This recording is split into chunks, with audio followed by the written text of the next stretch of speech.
Welcome to another episode of Table 13.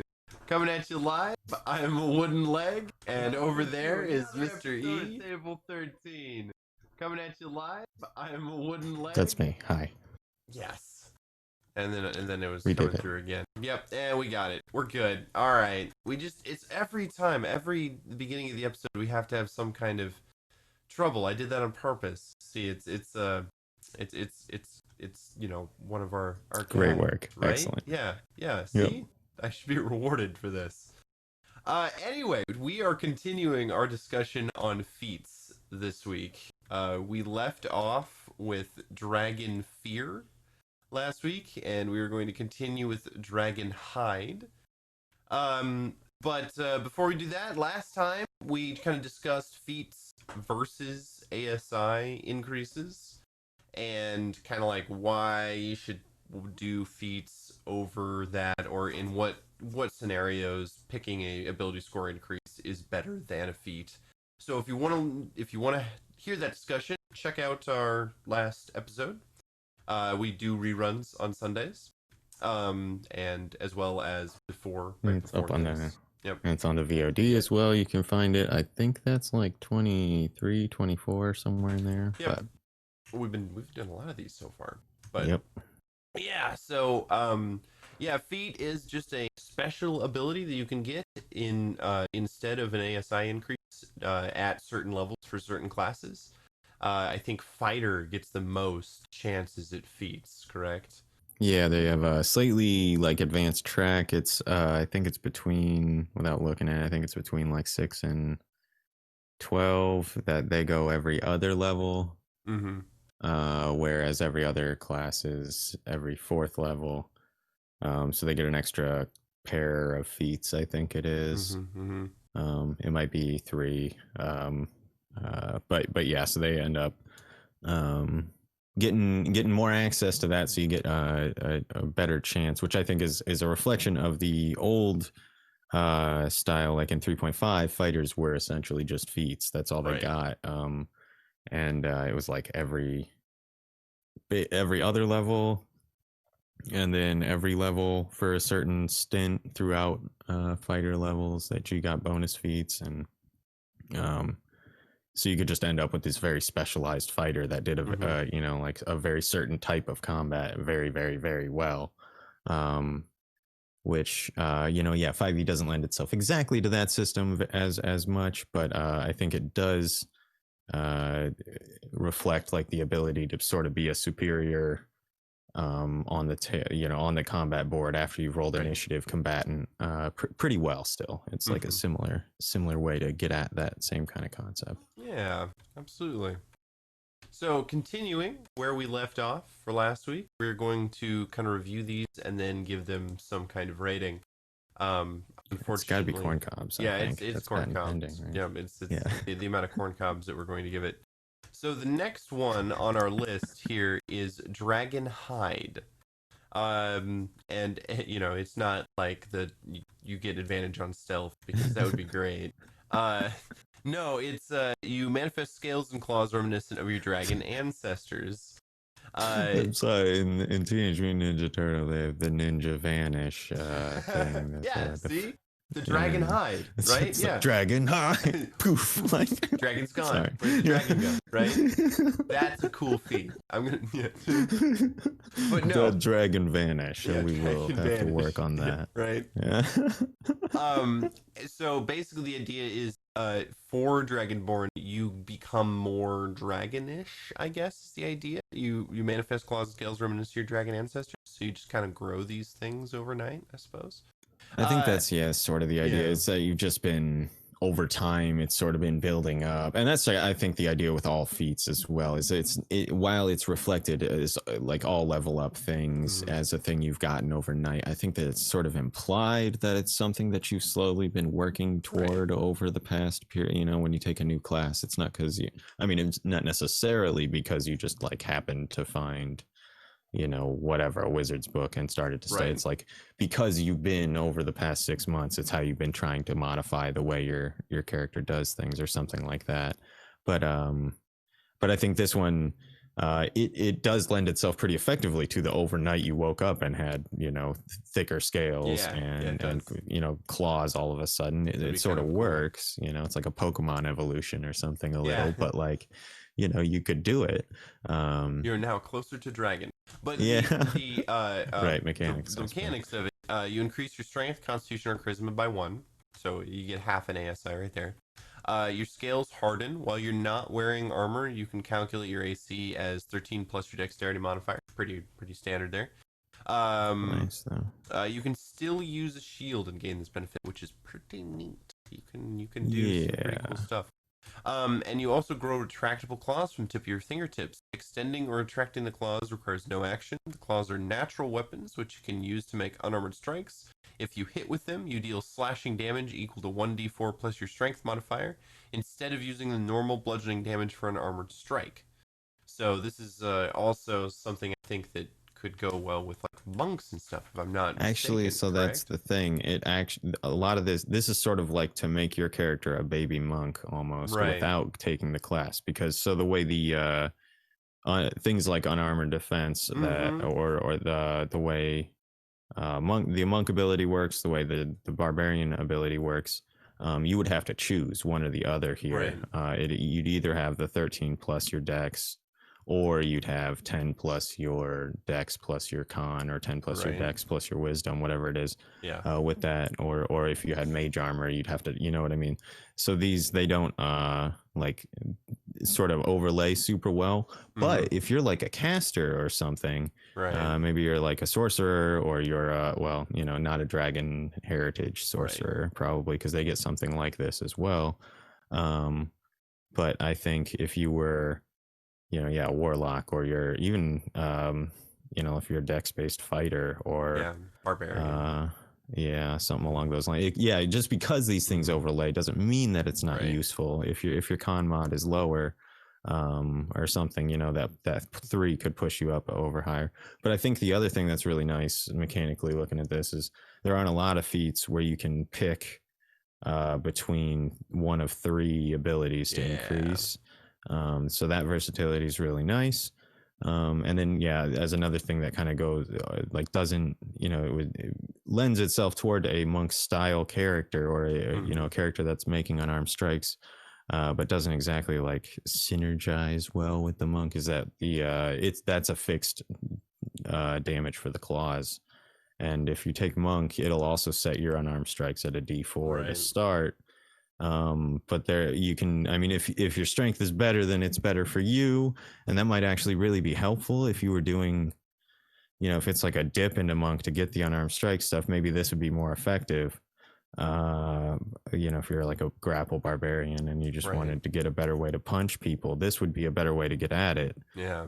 But if you're going for a more traditional monk thing, the plus your strength mod isn't maybe as great, because your default unarmed strike is going to be about as good. But Right. it's a really nice option for somebody who wants a weapon all the time and things like that. And I think it's one Yeah. of these narrative ones that, like, if you have a character that's trying to really embrace that the true dragon side of their Yeah. dragonborn character, It might be worth it. um, it's a fun way to do that. I think it's a cool one for that. Mm-hmm.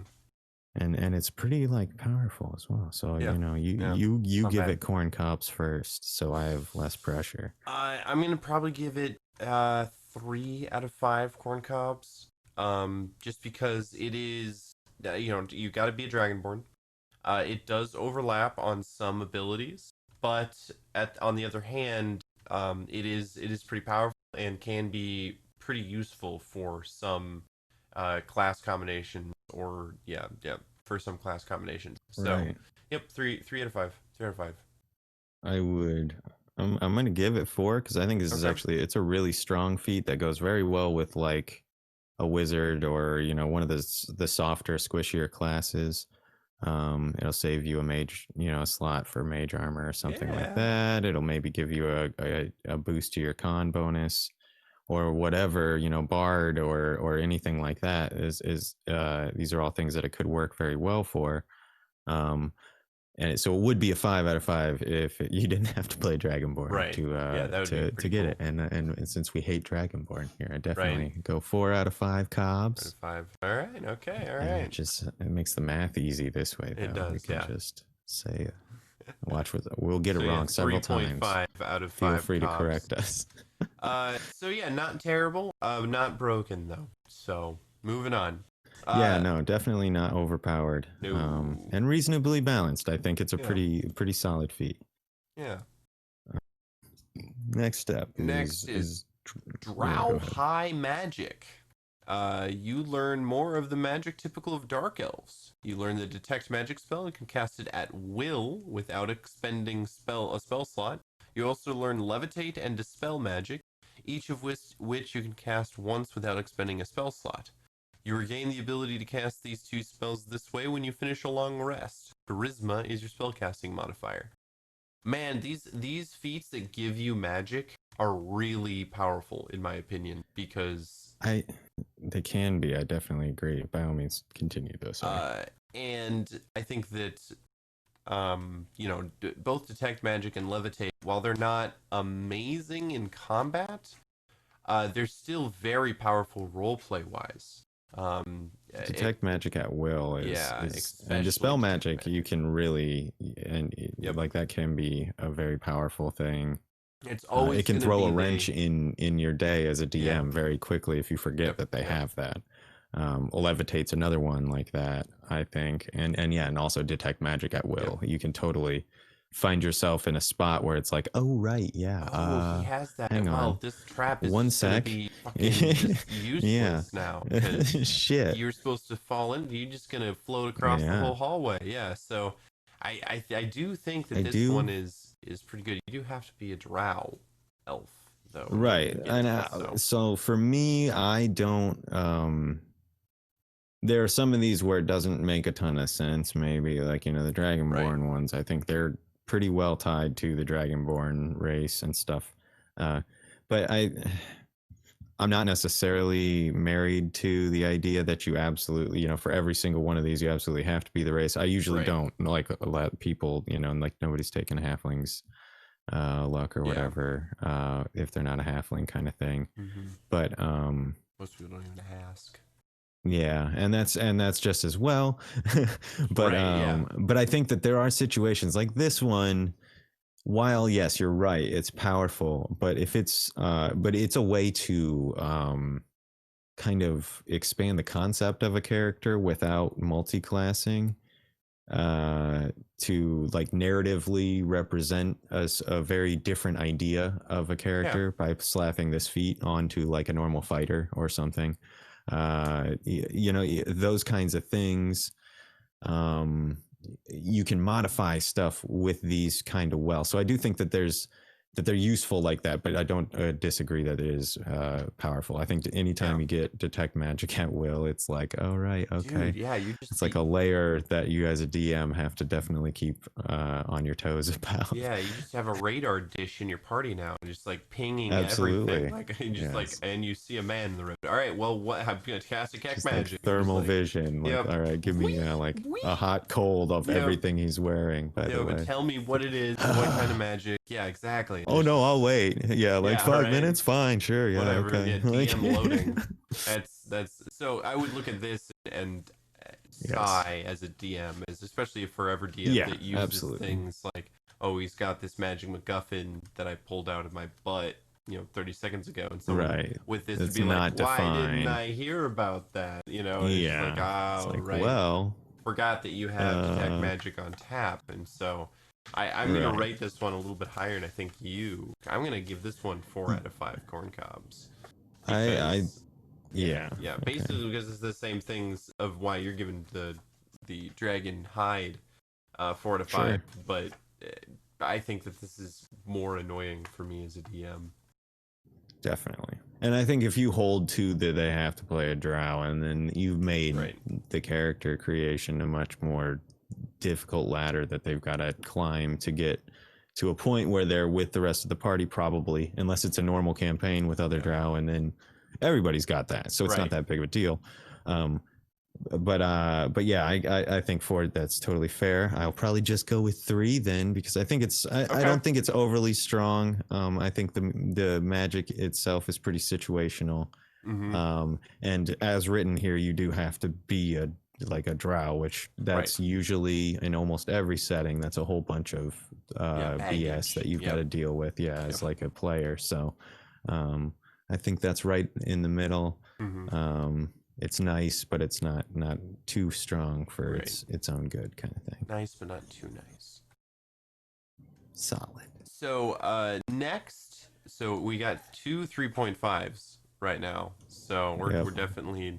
It's going to be a thing. Yep. I Yep. think that happens regularly. So next Moving is on. dual wielder. This is a real good one. This is This popular. is a solid feat. Yeah. You master fighting with 2 weapons and gaining the following benefits.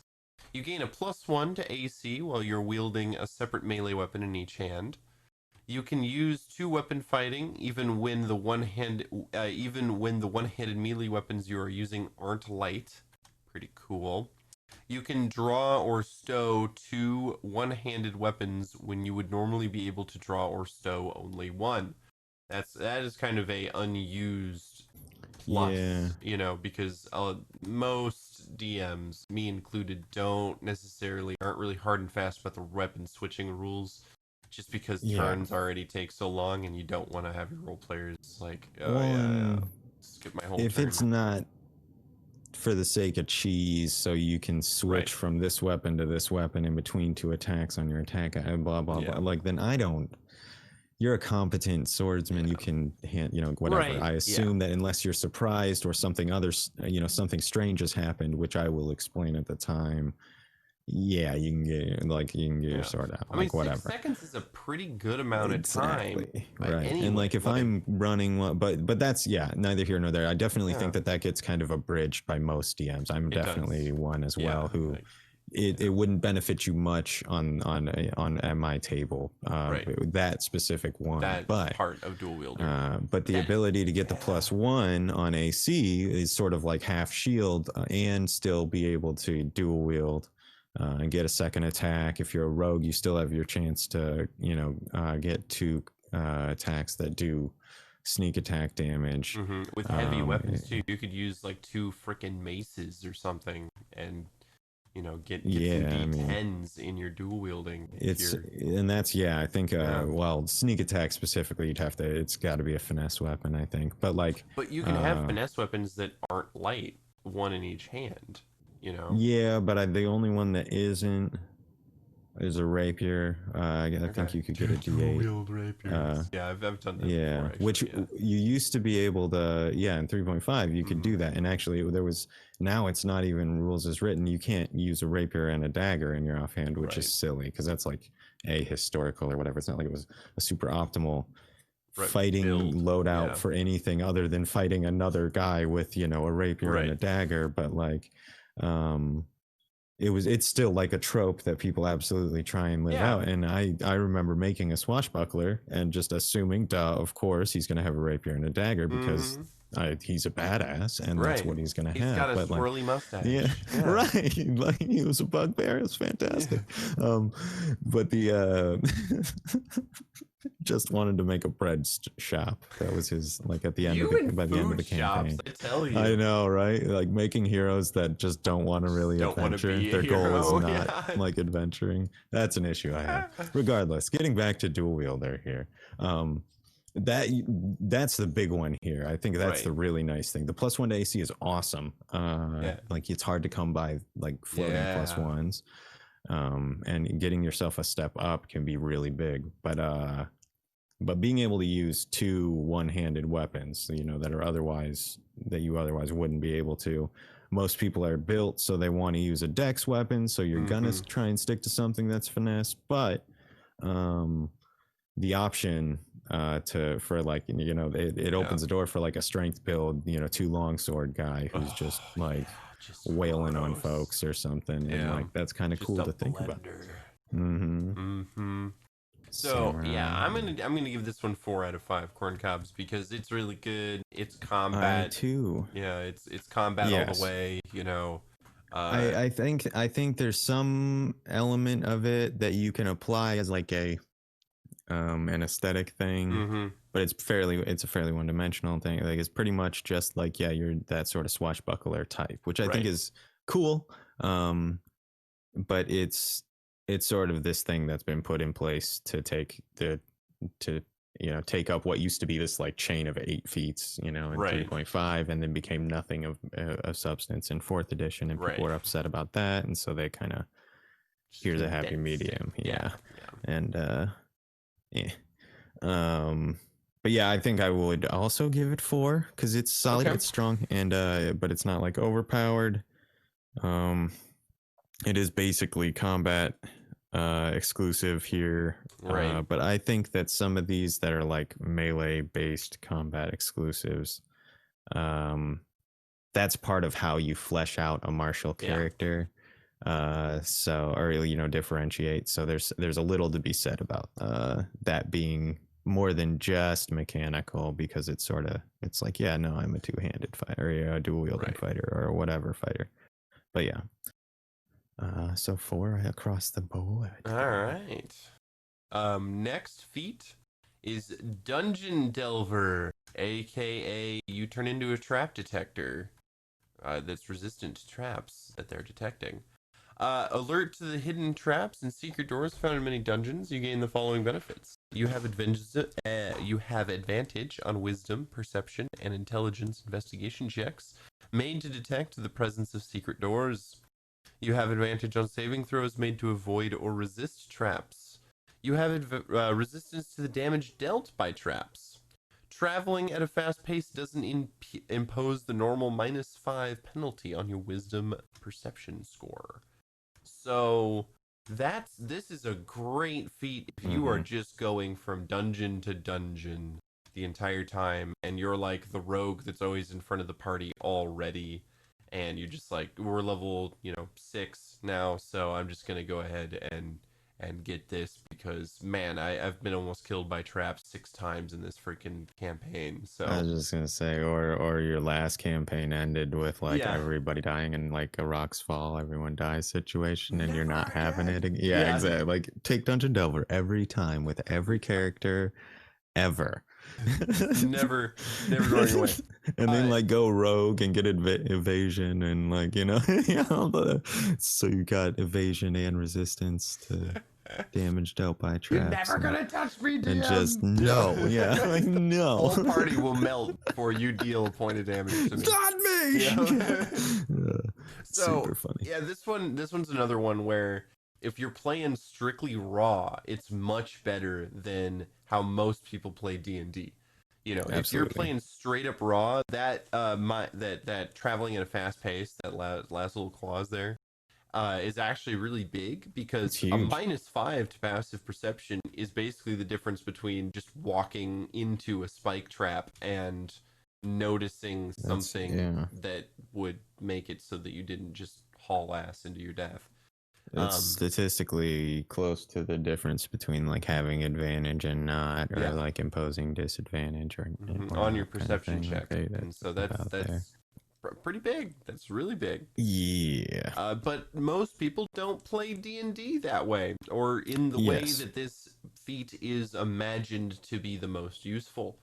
So, and again, I've actually tried to run campaigns where this would be absolutely great, but combat in 5e, or at least dungeon crawling in 5e, is not as much fun as in other systems, in my opinion.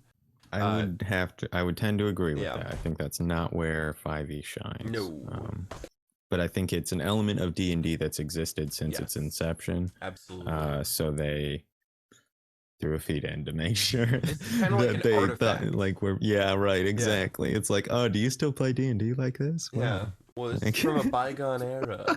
Back, which is makes me feel right, old, and I old. only made it through half of that, like, Yeah, right. not even. But so it goes. So yeah, this um is yeah, like playing the old school D&D board game. This would have been a great feat because there was like so many traps and doors that would deal half damage to your characters. And God, just like advantage doesn't even I mean, right? I guess roll again and take the best result always works, Yep. but Yep. yeah, Yep. Yep. not how they had percentage Yeah. chances and well, It depending on was which it goes. different back in Silly, those days. silly. So Thaco? No, nobody should I understand how that works. I am going to give this one probably a 2 out of 5 on the corn cob scale. I'm going to give it 1 because it makes me feel old, and I don't approve of that. it is really good in a super niche situation, and even that super Yeah, niche it's very situation, specialized. it's only going to be good. Like, it's only good to you too, necessarily. Like, you can, It assumes that you're probably going to pass that right? information along to your party, but you can also make a selfish character that Yep, don't give no fucks, and just let them melt and then take all the yeah, treasure in the and that's trap their filled dungeon problem, for not you. yours. Yeah, they didn't take Yeah, dungeon delver. They should have. schooled Took dual wielder punks. instead. You melted in the Yeah, acid trap. moron. Yeah, Yeah. jackass. The 2 longswords aren't helping you now, huh? So yeah, I think Take that Dungeon Delver. yeah, Don't die in an don't acid die in trap. an acid trap. Take anything else if you want to like not throw away a feat Yeah. for just giving yourself To an make acid sure trap. Yeah. that there is that one time that you can look at everyone and say, Ha "Ha! ha. I have Yep. Dungeon Delver." Dungeon Delver. It came But in otherwise, handy. Yeah, maybe right. not. Maybe Yeah, not. Yeah. exactly. Unless you guys are playing the Tomb of Horrors and you're just like looking for Right. something to make your DM Absolutely. slap their head. But yeah, I so mean, dude, they don't give that shit will kill you. So right, yeah, 5e less so than some of the earlier edition, but still, like it's a it's really good helpful. one if you're in like a classical dungeon crawl Yep. situation where those kind of checks are important on a Yeah. regular basis. But most Otherwise, campaigns that I've yeah, played in and run don't tend to care so nope, much. no sir. No, So that was a it's a good quattro. corn cob and a half from the Yeah. Horde Gods. Next up, durable. Hardy and resistant, you gain the following benefits. Increase your constitution score by 1 to a maximum of 20. When you roll a hit die to regain hit points, the maximum number of hit points you regain from the roll equals twice your constitution modifier. Minimum of 2. So, this is kind of one of those. It's just like, you should probably just have taken the ASI and thrown 2 in constitution. Because if you have an odd number, but the yeah, it's not like as good as tough or whatever it is, right? Yeah, The one that just gives you hit points. double your But hit, or like roll twice your hit die or something. This right. is just when you roll hit die to regain health on short rests. This is nothing. But if you're in one of those kind of campaigns where where you are doing several combats per day and you're a short rest carry, you're like barbarian or something where you're rolling hit dice pretty regularly.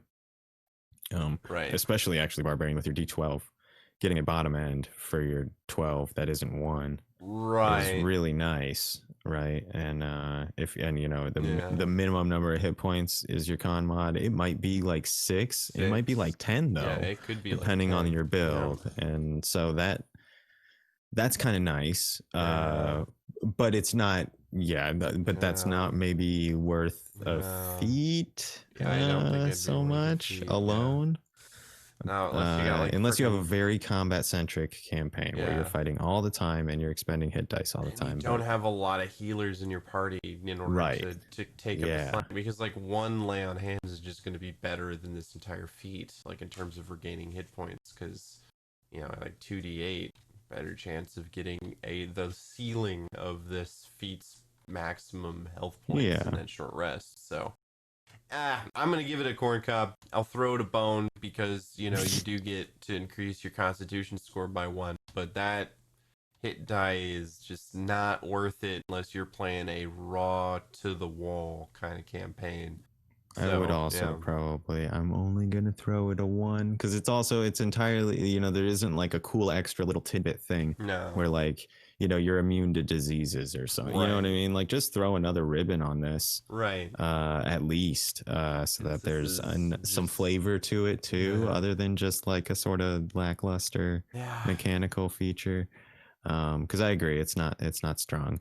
and it's it's not enough, I don't think. Yeah. It's potentially very nice to have that low end for expending hit dice if you do that regularly, Right, but which is why it's I don't getting have some that. corn. Yeah, I will Yep. get some corn. Get some corn. Not going hungry tonight, but it's still only getting a single corn cob, so it can't share. Mm-hmm. All right. That's right. So next is Dwarven Fortitude. Gotta be a dwarf, obviously. You have the blood of dwarf heroes flowing through your veins. You gain the following benefits. Increase your constitution score by 1, maximum 20. Whenever you take the dodge action combat, you can spend 1 hit die to heal yourself. Roll the die, add your constitution modifier, and regain the number of hit points equal to the total. So Super I nice, really like actually. this feat just because of the image, the mental image that it brings to my mind, which is the dwarf taking just kind of a little siesta in the space between swings, just like, okay, okay.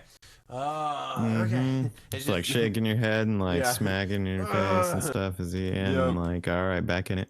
And like, I think, I think that's really cool. I think it's very powerful, and I yeah, think that that's also a really cool mechanism that yeah. should exist more in the game, like stuff Mm-hmm. that lets you spend a hit dice. Yeah, But to I do think that they stuff. felt that that's too too much fourth edition, Yeah. which did stuff along those lines. Um, and I think it's a cool extra little feature thing that could show up elsewhere in the game through other Right. mechanisms that Right. doesn't. Like I create items for my folks that's like, okay, yeah, you can do this, and it's a bonus action that lets them expend a hit dice or something like that. Like sometimes it's a helpful Mm-hmm. tool if the party, especially if the party doesn't have a classical healer, or it's it's maybe it's just a paladin, or where they're able to heal, but if it gets really hairy, they're kind of limited. So I saw uh, um, a curse that did this with hit dice. It was called like something like the Midas touch or Midas something. But so instead, whenever you roll your hit die, instead of regaining those points back, you just get that many gold pieces. Oh So my god, you don't ever that's heal hilarious. on a short rest. You just kind of like generate gold. But yeah, so you just it would just I yeah, enjoy that. yep. It's funny. Kind of turns you into a leaking piggy bank. Yeah, and Uh, you're just like, oh my god, like yeah, I'm just so hurt. stop, But please. Yep. thankfully I have like 16 extra Yeah. gold now. At least I can.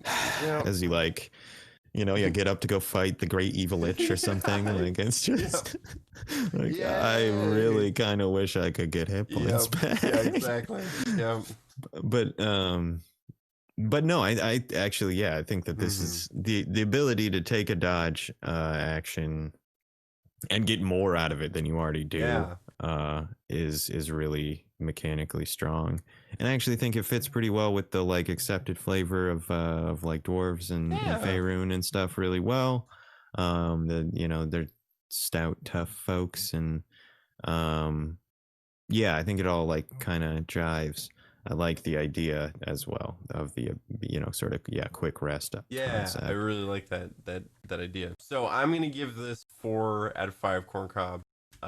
You do have to be a dwarf, so it's not completely broken. Because if you didn't, this would be like the feat to get if you were a fighter of any club, any race.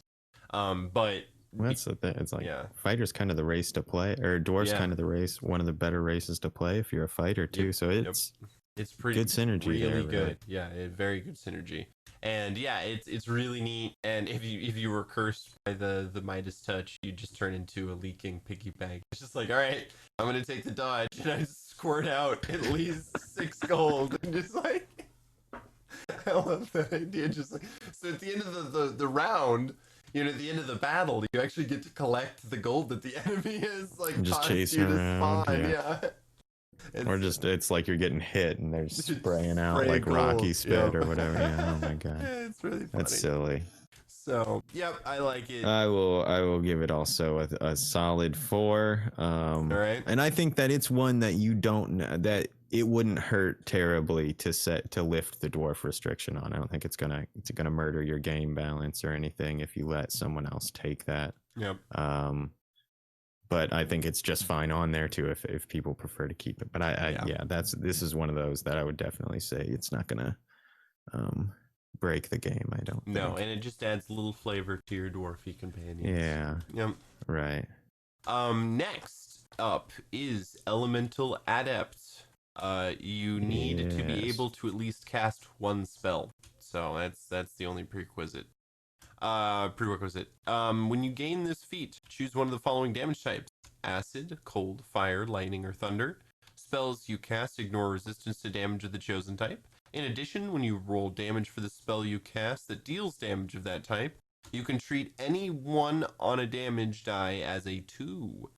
You can select this feat multiple times. Each time you do, you must choose a different damage type. So this is kind of neat. It kind of turns you into just like a better lightning mage or fire mage. You can kill fire elementals with fire if you have this feat.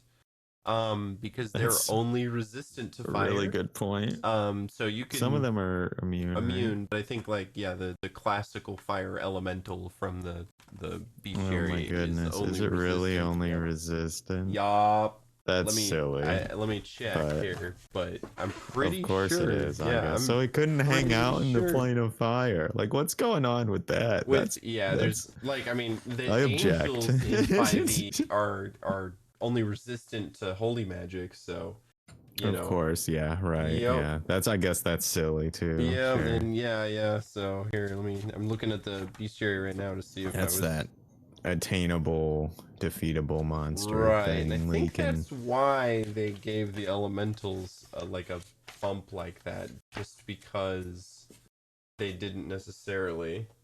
Nope. The elementals in 5e are immune, but still, it does allow you to kill things that would otherwise be resistant to fire much easier than fire. Definitely, yeah, no, and that's so that's which is that's all right. That's okay. nice. Yeah, that is okay. It's also kind of neat that when you roll damage for the spell you cast, it deals damage to that type. Your damage is always going to be greater. It's like at least a 2. Yeah, like the fireball. Now the minimum damage on that spell gets a little bit higher. Especially on the spells that roll a lot of die. I think that's stuff. If you could pick force and put this on magic missile, then I'm about it.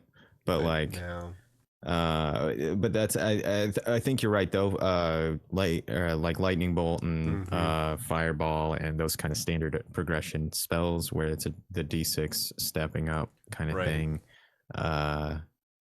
It's good. It's reminiscent of the great weapon master or whatever, where it's like you get to re-roll 1s and 2s. Yep. But it's not quite as nice, which I guess you're doing AoE and you're ignoring resistance, so it makes sense. But I do think that it's kind of specialized, and you're whenever there's damage type stuff, I think there's a pretty nice balance thing that happens between like the more common your damage is, the more common a resistance to it is, and the less common the resistance to it is. Right. The more whatever. Yeah, the better exactly. But yeah, so I think that's the thing is it's like if you pick acid, there's not a whole lot of point. There's like 3 creatures in the manual that are resistant to acid, unless your specific setting's different somehow. But like fire, there are a lot of spells that do fire damage, and there are a lot of things that are resistant to fire. So it makes some sense. I probably would not give it more than 3 cobs at the most. I'm probably underestimating the value of that turning 1s into 2s on the roll. Yeah, I think some spells it would be pretty good, but I think I'm only going to give it 3 cobs as well, just because it is, and I can't imagine anyone taking this thing more than once either, because that just I honestly can't, most people aren't so like as a DM, if I know that like I've got a player in one of my games who's he's a frost mage. That's his jam. He's all cold magic, and he's always like, well, do you mind if I switch this spell's damage type to frost to do that? Right. I never care, because if you're only Right. gonna do one damage type, that means I only have to have one type. You know what I Right. mean? You Yeah, only do exactly. frost. Like, that's a limitation. That's not Yeah. a boon. So like, um, I don't.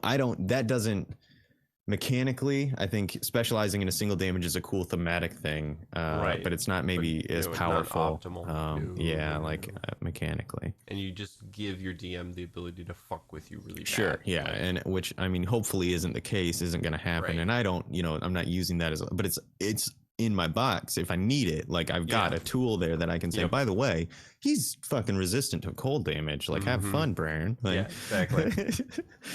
oh, he would figure something out, which is great. Like, he just It's a freeze solid water under his feet or something. three Three corn cobs. cobs. Yeah, which isn't bad, but it's All still right. it is something that affects spell casting, which is historically better than other forms of combat in 5e. So, all right, next is Elven Accuracy. Which is like a You super gotta feat. be elf or a half elf, but yes, this is one of those. Is crazy. Um, the accuracy of the elves is legendary, especially that of elven archers and spellcasters. You the uncanny aim with the attacks that rely on precision rather than blunt force. You gain the following benefits: increased dexterity, intelligence, wisdom, or charisma by 1, which is a huge list on there. Whenever you have advantage on an attack roll using dexterity, intelligence, wisdom, or charisma, you can re-roll one of those dice once. Super advantage. Super advantage. That is crazy. Yes. And the fact that you can increase dexterity, intelligence, wisdom, or charisma by 1 is like, man, if you're an elf or a half, take this over an ASI Yes. first thing, because wowzerino, you just like, yep, you just, especially if you're like a freaking rogue, rogue archer, Wizard, man, anything. Yeah. That's because attack roll, like ranged spell attacks, Yep. are attack rolls as well. Like anything that's not a save that they're making, anything you're rolling against an AC, Yep. getting 3 dice, like that's crazy. ugh. Crazy. Doesn't happen in any other mechanism in the game. Nope. It's Unless ridiculous. the strongholds and followers has super advantage in some of the Oh rules, yeah, but yeah. That's an expansion. That's not even Yeah, Wizard of third the party Coast. kind of Yeah. technically. So right? this is like, yeah, this is super advantage as you see it in raw 5e. And it's crazy. It's crazy. I'm gonna give this And one. if you have lucky with this, Yeah, you this can is turn like, disadvantage into super. It's broken. Ah! Anyway, yeah, 5 so out of 5 corn cob. This is the corn feast. broken feet. Broken feet. Take this fucking thing. Bountiful harvest. Bountiful harvest on the elven accuracy. It doesn't even matter that you have to be an elf. Most fucking people are gonna be elves anyway. It's like one of those I'm races. making a character for tomorrow, and I'm playing a half elf. Freaking Like, half elf. Just yeah. throw elven accuracy on the pile. You don't need 18 dexterity. You need 16 dexterity and elven accuracy. Like shit, or 17 dexterity and elven accuracy. For real though. So yeah, it's real good. It's really good. Take this one. It's good. It's good. It's good. Solid. It's good. Next, Fade Away. Good old gnome special. Gnome special. Your people are clever. Wow, it's kind of racist. With a knack for illusion magic. Well, it's a race-based right? feat. Yeah. That's inherently. You have learned a magical trick for fading away when you suffer harm. You gain the following benefits. I actually love this feat, but it's pretty bad. Increase your dexterity or intelligence by 1 to maximum 20. Immediately after you take damage, you can use a reaction to magically become invisible until the end of your next turn, or until you attack, deal damage, or force someone to make a saving throw. Only use this ability. Once you use this ability, you can't do so until you finish a short or long rest. So, it's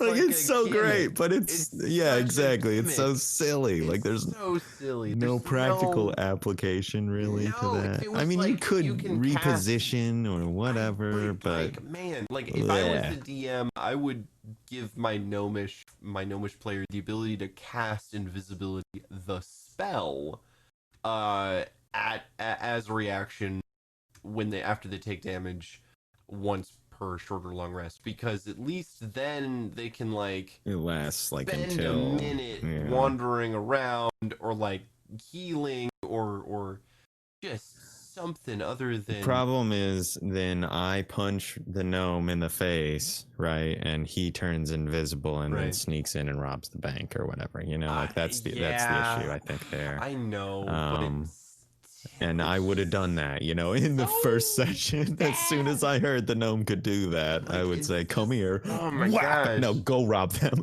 Like, Yeah.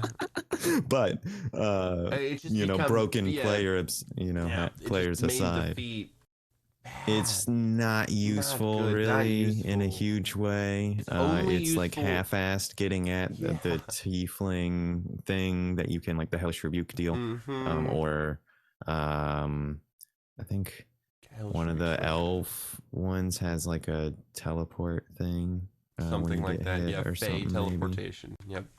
Yep. Yeah, well, Yep. we're Yep. getting to that here. Yep. How That's about that? next. But Yep. I think regardless, it's not strong. Not It's strong. funny. It It's makes me giggle. hilarious. Oh my But goodness. it's only once per fucking short or long Yeah. rest. Like that's It's silly. How about like so I don't know, equal to your proficiency modifier or yeah. bonus or whatever. Something. Give them like at least let them do Slow it more sometimes or times than whenever. Like yeah. shit. It's until the next turn. How long is it It's gonna? I mean, really not that. I they mean, can't. yeah. 6 seconds is if they can make use of that, Yeah. then that's pretty creative. Right. Um, and I don't know. Yeah. But So if on I the were to books, let it it's have a not that good. yeah, if I were to Yeah. have a player take this, I might say the way to fix it is that it's whenever you can take you can use a reaction whenever you take Damage. Yeah. damage. Yeah. But That would make it very powerful. But as it stands now, exactly that's the I'm problem is going that to then it's give it very strong. I'm Yes, I'm gonna absolutely. give it a corn cob. All right, no, I'm gonna give it two corn cobs. It's two corn cobs because it made me laugh. But other than that, it's It's only getting one from me because it made me laugh. It's very poor. I feel it's really poorly it's designed. really Like I poorly don't designed. think Yeah, that it's the I weakest think of they the just wanted a gnome traits. feat and they Yeah, were like, this isn't gonna fuck break the it. game, so we can throw Yeah, this in here. It's kind of illusiony, sure. yeah. And they could have done something I mean, else. I Give think it yeah, I don't also know. kind of the idea is if we take like gnomish cunning into the picture, Sure. or like because they have the most powerful racial like That's a like fair point. like One just of the that's plug-in. like Yeah, single that ability. thing is so But if you powerful. compare that to halflings, Right. I mean, well, halfling yeah, feats are it's still very strong. and So I don't know. they're Yeah. still broken in terms of Right. like a lucky Exactly. halfling is just already just you're just asking for it. One of these days I am going to play a lucky halfling with a lucky feat who's playing a divination wizard and just DM the game from the player's chair. One day I want to do that. Basil really got me thinking about that because yeah, I'm gonna roll three Hey, divination by all rolls. means. Um, That'd be fun to play that like meta shell game of like right. getting you to bite on Yeah. important rolls so that you could that would be an Yep. entertaining game. It's a little more player versus DM than I DM, yeah, usually go for, exactly. but with the That would right be, group, that'd be really yeah, entertaining. yeah. You'd have Um, to at that point. But anyway, so right. yeah, so So it sounds like Fade Away. The one and a gnomish half. ability is only gonna get a corn cob and a half. Better than durable, but not still Yeah, low on the totem pole. which I think is wrong. Yeah, I regret that. I'm gonna amend mine to 0. Oh, okay. All right. Uh, Okay. All right. to bring in the average down Down further, to where it just the one yes, where it at belongs, least I to where suppose. durable Okay. is. Well, durable didn't make me laugh. Like that's just That's yeah, all right, fine, sad. whatever. I shouldn't be amending based on right? that anyway. That goes against the entire spirit of the corncob TM system. Yep. So it is still corn cob and a half still stands. That's what we're saying. Yeah, it does. Of All course. right. So next, Fey teleportation. Gotta be how we should take when a do we break do break here. stuff? Yep. It is 11:20. Yep. All right. So we're taking a break. When we come back, we will continue our feat list. We are Rational Radio. If you like what you're seeing here, we got a Patreon. We've got a Discord that you should join. We've got a podcast, Dragons Paralandia. It's on Spotify and wherever you can find podcasts. We've got a live streamed game. Happens every other Monday. Gods of Aether. Which is Check this that one out. coming up. We've got some more things coming down the pike here. I believe there's a new project starting the Tuesday following. This week. It might not be this one. So stay tuned. But keep an eye out. It's coming soon. Yeah. Lots of new stuff. I think that's it there. So yeah, this is Table 13. I am Wooden Leg and Mr. E. And we will be Patreon. Back. I said probably. Patreon. Yep. Give us money if you want to. Yeah. If you like us that much, and you can get some cool stuff too if you become a patron. So, all right. So we will be back in about 15 minutes. 10, 15 minutes. So. Damn it. It's 15 minutes. Brett's not here. We're not doing this 8 to 13 nonsense. It's 15 minutes. 11:37. 11:37. We'll be back with more feats. We will talk to you then. Goodbye. Attention. If you or a loved one has been diagnosed with lycanthropy, you may be entitled to financial compensation. Lycanthropy is a rare, uncontrolled animalis transformation linked with monster bite exposure. Exposure to monster bites in the mercenary, adventuring, questing, or mortuary industries may put you at risk. Please don't wait. Raven 1-800-99-RAR-RNG for a free legal consultation and a financial information scroll. Lycanthropy patients send a Raven now. 1-800-RAR-RNG. And we're back. Hi, everybody. We were just talking about some feats. This is Irrational Radio. I'm a Wooden Leg. Over there's Mr. E. And now we are on Fey teleportation, or the better fade away for elves. It's a little different. It's a little different, but it's kind of the same thing, and it's so much better. Yeah, in my opinion. Absolutely. You got to be an elf. Your study of high elf, even specifically. Yes, yeah, it's kind of like the drow, in drow high magic. Regardless, your study of the high elven lore has unlocked Fey power that few other elves possess, except your Eldrin cousins. Not Eldritch, yeah. Drawing on your Fey ancestry, you can momentarily stride through the Feywild to shorten your path from one place to another. You gain the following benefits: increase your intelligence or charisma by 1 to a maximum of 20. You learn to speak, read, and write Sylvian. And you learn the Misty Step spell and can cast it once without expending a spell slot. You gain the ability to cast this way once you feel a short or long rest. Intelligence your spellcasting modifier. Man, that's better than just turning invisible for 6 seconds. Adding a spell to your spell book that you can then use with your spell slots if you're a caster. It's a spell. Way better. Instead of just like a one, it's just a teleport, and you can only do it once per short or long rest still. But it's 30 feet away and to an unoccupied space that you can see. And man, that's so much better than turning invisible for 6 seconds. Technically, if you want to get technical with it, you could move further away in that 6 seconds as a gnome if you took the dash action. That doesn't cause you to turn invisible. And if you're a gnome with just the base movement speed, that's 50 feet away. But that's walking. That is just on your legs. Misty Step's just a bonus action though too, so you can Misty Step and then do Misty Step and then move and you can do Misty Step whenever you want to. You don't have to get hit in the face to do it. And you don't. That's the other thing is even if you're invisible, technically, when you leave the square, you still provoke. They just have disadvantage on the attack. So you could just get hit and then become visible again. And if you're running that distance away, being invisible won't help you at If all. you get hit, I don't think it brings you Yeah, visible. It's only if you deal damage. Oh, you're right. I might be wrong. Nope, but you're right. Let me look at it. That is what it says. Yeah, yeah. So you can still take the damage, but you won't. Yeah, Right. it's still. But still, not very very good. And this one, you get a language on top of it, which is, it's a ribbon, but it's at least one more little thing. Which that's what I was looking at with the other one. Is it's like, well, they should throw another something on here. Like it doesn't have to be much, but needs something. Yeah.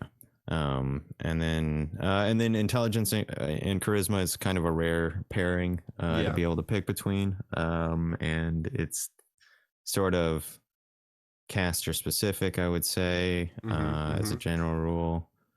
But there are a lot of other characters that could benefit from that. But I would say this is a fairly like niche thing. Like getting Misty Step is really nice if you're maybe like like a fighter or something. Well, I mean, but even if you're somebody who doesn't get spells normally, but it's much better for somebody who is already a caster who has spell slots. That this is, like a cleric who doesn't get Misty Step, but this now is on your spell list. You learn the spell. So as I understand that.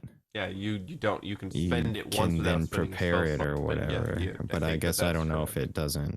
I guess I'm not sure if that means that it's like added to your repertoire. But if like a cleric or a druid could then potentially prepare that spell because they know it or whatever, or if you're a bard or whatever. But so I think that's another thing that's nice though, is like the bards and sorcerers, you have a pretty limited selection of spells. You have a small number of known spells, so adding something there is pretty nice. Always nice, But especially one of these utility ones. How many corncobs are you going to give this bad boy? I would give it higher than 3 if it had like a broader application. If the modifiers were maybe like spread out, dex and intelligence, or dex intelligence or charisma or something like that, like they've done with some of the other racial feats. They give 3 options, which I think fade away. They could have very well given you like a wisdom or a charisma option as well, or both.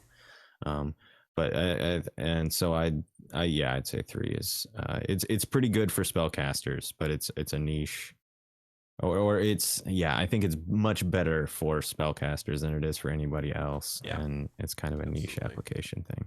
Otherwise, so I'm going to give it 3. I'm going to give it 3 out of 5. Solid. Yep, solid 3 out of 5. 3 out of each. Yep, because it need to be an elf. It's not as broken as like elvish accuracy, but it's still pretty useful. Pretty dang useful. Yes. Yeah. So the next is another class-based feat. It is race-based feat. It is Flames of Philogenathos. No, there is not an N in there. Philanthropist. No. Yep. Is Felagathos is my guess on that. That's a much better guess. I'm not sure. Philethagos. You got to be a tiefling to get this one. You learn to cast Hellfire to serve your commands. Gain the following benefits: increase your intelligence or charisma modifier by 1 to a maximum of 20. When you roll fire damage for a spell you cast, you can reroll any of the 1 on fire damage dice, but you must use the new roll even if it's another 1. Real nice. Nice for those fireballs. Oh my goodness. You can turn what we cast fireball rebuke into more. That one. You have one. I think there's an invocation that turns your Eldritch Blast into fire damage, and then boom, boom. And then whenever you cast a spell that deals fire damage, you can cause flames to wreath you until the end of your next turn. The flames don't harm you or your possessions, and they shed bright light out to 30 feet and dim light for initial 30. While the flames are present, any creature within 5 feet of you that hits you with a melee attack takes 1d4 fire damage. That's kind of nice. It's kind of a ribbon. So free light, that's cool. Yeah. It doesn't harm you or your possessions, right? So it would burn everything you touch, right? Or like that you're around. That's like, this is not my table, right? which is kind of interesting to think about. And then just as another funny little like meta thing,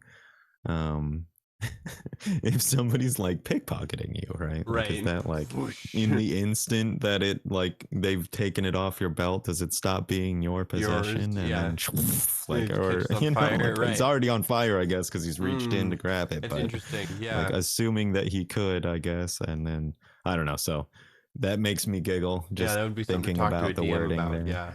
Yeah, mostly that's just a funny thought experiment that probably wouldn't come up very often. Second ability where you get to reroll your fire damage, that's a big one, because if you roll that carries the feat. Yeah, that brings it up to about 4 corncobs for me, because that makes a fireball so much more potent if you're lucky on your rolls. You know, you roll 3 6s and 2 1s, and you're just like, yeah, well, I'm gonna make those 5s, or something like that. You could come back with a lot more damage than you would have otherwise. So gonna give this a 4. I think that's a solid rating. I will give it a 4 as well. All right. But I think that it's worth mentioning that this is one that you can't layer with Elemental Adapt. That the feat we were just looking at a moment before with the spell casting. I just kind of thought about it, but it prohibits the use of this because it turns any 1 into a 2. And like, so now it's not a 1 that you re-roll kind of thing. You know what I mean? So they don't layer, which is, I think, another strike against Elemental Adept rather than this feat. No, okay, so Elemental Adept spells you cast in the thing said. In addition, when you roll damage dice for a spell you cast that deals damage to that type, you can treat any one of damage. Okay. So you wouldn't be forced to, and then it would, yes. And then if you that roll just becomes on your extraneous kind of. Well, if you but roll it does ones become on your useless. second roll, it becomes 2. No, it doesn't become useless because you have to accept it even if you roll another 1. But those ones, you can be like, I'm going to make those 2s. Yeah. That's actually written very well so that it does layer very nicely. I am totally wrong. So because that's cool. Then that makes Elemental Adept a little more useful. Yeah. If you can layer this with the flames, because you'd get. And if you had this take fire, exactly, and Elemental Adept. Because Elemental Adept, like, your boosted fire damage here ignores resistances. So you can reroll. And then the fact that your fire, which is up there, I'm not sure. I think poison might be more commonly resisted, right? But like, it's probably one of the most commonly resisted damage types in the book, and that's not as big a deal anymore that you specialized in fire. And they're also the highest scaling like spells as written element wise. Like, I mean, lightning bolt's the same as fireball, but otherwise, it's mostly the big damage spells are fire. So I stand corrected. That actually makes it better. It's pretty good. So yeah, I'm good stuff. Gonna give this one a solid 4. And I concur. All right, moving on. We're at Grappler. We are. Yeah, you need a strength of 13 or higher to get this guy. But once you got that, you've developed the skills necessary to hold your own in close quarters grappling. You gain the following benefits. You have an advantage on attack rolls against a creature you're grappling. You can use your action to try to pin a creature grappled by you. To do so, make another grapple check. If you succeed, you and the creature are both restrained until the grapple ends. So the difference between grappled and restrained is actually a pretty big one in 5e. Yeah. Grappling only reduces your speed to 0, but you're still free to make attack rolls, and your AC is not affected. It really, grappling only reduces your speed to 0. Just makes basically you 0 speed, essentially. You just can't move, but you can still do everything else. Restrained comes 0, and attack rolls against it have advantage, and the creature's attack rolls have disadvantage, and the creature's disadvantage on dexterity rolls. So if you've got Grappler, you're able to turn your grapples into much more combat effective. It's kind of like a pin maneuver, sort of an idea. Right. But the idea is that both of you are then restrained, though, is the other side of it. So it does you can like lock down a single target pretty effectively with this. Grapple's already pretty well set up to do that if you can reliably win the grapples. your athletics competitions or whatever. But the other side of it is if you instead just like push someone prone and then grab them. Right. It's mechanically about the same as being restrained, and you're not restrained then. Yeah. So since this does require a whole second action, I think it's like okay. But it's kind of the way they built grapple in 5e sort of makes it not necessary. Right. All the time, or at least you can make a character who's very effective grappling without it and still be relying on about the same number of successful checks, I think. Yeah. But it's a cool concept. The idea of like they had a whole tree of really complicated grappling feats in 3.5 as well. The pin and crush and whole slew, prestige classes. The Reaping Mauler was like based on it was like a dwarf specific. Oh, it's such a cool class. But yeah, that's not really how it goes anymore. Now it's but grappling's really strong. You can like getting advantage on attack rolls while you're grappling is really nice. If you can hold somebody and then always get that like punch in or whatever it is that you're doing, that's that's reliable extra damage as well. Absolutely. So I'm gonna give Grappler a 3 out of 5. It's useful, not broken. Doesn't have any class restriction or race restrictions on it, so I like that about it. If you're pretty creative in combat, this could be a really really powerful skill or feat. But otherwise it's just kind of there. It just fleshes out the feat list a little bit into like the down in the mud kind of fighter. So 3 out of 5. I'm only gonna give it a 2 because I think that the restrained thing is not required basically, and so it's really or at least the way I would build a grappler, optimally speaking, you'd really just be benefiting from the advantage on attack rolls. You're grappling, and if you're like a barbarian or something, you've already got advantage on those if you're attacking recklessly and there's so it's